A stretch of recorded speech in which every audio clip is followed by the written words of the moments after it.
So yun guys, good day. Ayan, magbibihis lang po muna kami at mag-start na tayo mag-training after magbihis. So yun guys, syempre dribbling muna tayo dito. Pang 4-day training na ata nila to guys. Kasi nga bakasyon, kaya ito, training muna sila. Okay, so yun, after naman natin ng dribble with inside cut naman sila.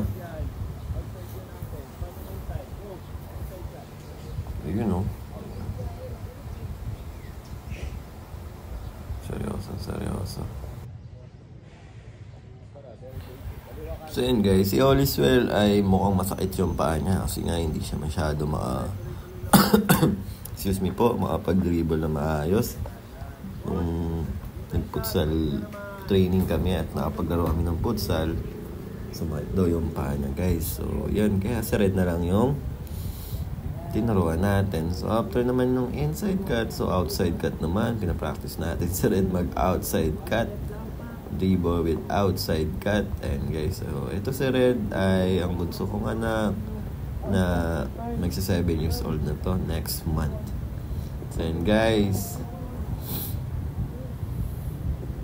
so yun, pinapasa ko na kay Red yung mga natutunan ko simula nung nag-start ako mag-football guys.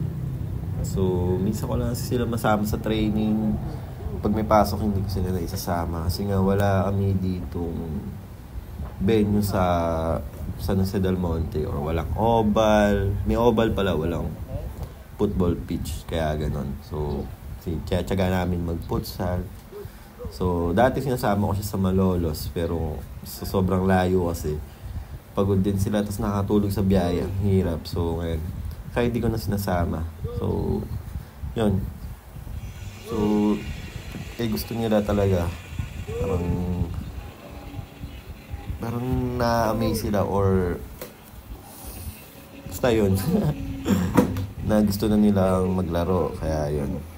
Sinama ko na sila. So, sakto, ito ay may venue na tayong pinag-trainingan, medyo malapit lang dito sa may Santa Maria. Kaya sa mga tiga Santa Maria dyan na gustong matuto mag-football, kahit 5 years old, 4 years old, mas maganda, pwede po kayo mag-enroll or mag-inquire dito sa Casa di Bambini para i-enroll lang yung mga anak.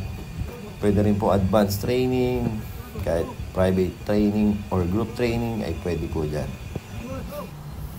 Yung venue po ay malapit lang po sa may Santa Maria and malapit din sa may Philippine Arena. Visit nyo lang po yung Casa di Bambini. Sa mga gusto mag-inquire, PM lang din po sa may FB page nila or pwede rin kayo mag-direct PM sa akin. Yun. So after nga nun ay practice natin yung kicking ni Red para mag-proper. Sanay siya sa proper kick. So yun. Diba? Oops. Control and pass. Yan guys. Oops.